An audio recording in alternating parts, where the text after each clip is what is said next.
Well, I've always been a reader. The first book that really drew me in when I was younger was S.E. Hinton's The Outsiders. And I've read continually for the majority of my young adult and adult life.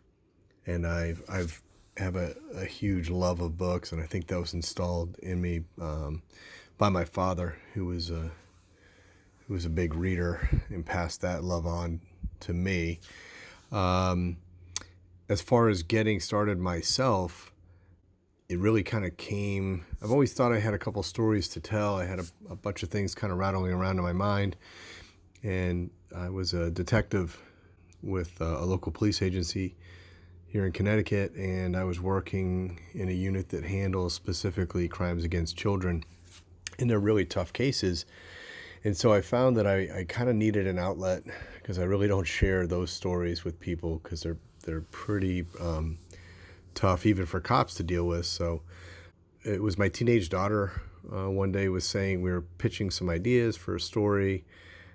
She loves to read as well. And we were just talking, and she's like, you have to write some of this down and maybe get something going here. And so that kind of became the very first story. That was the start point that kind of launched me into it. She forced me to write it down, and a couple months later, I had a very rough draft of what became what is now Kill List, which is the first in my Nick Lawrence series.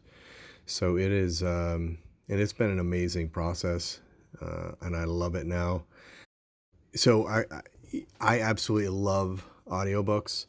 I love to read, but I don't always have the time, and so I try to fit in reading where, especially now that I write, I find I have less time to read as I'd like. So I try to sneak in reading where I can, and I look forward to long drives or anywhere where I can throw an audiobook in and listen to some of my favorite authors. I think everybody seems to be busier, and it is a beautiful pairing when a narrator can take your story and they can give and breathe life into your characters.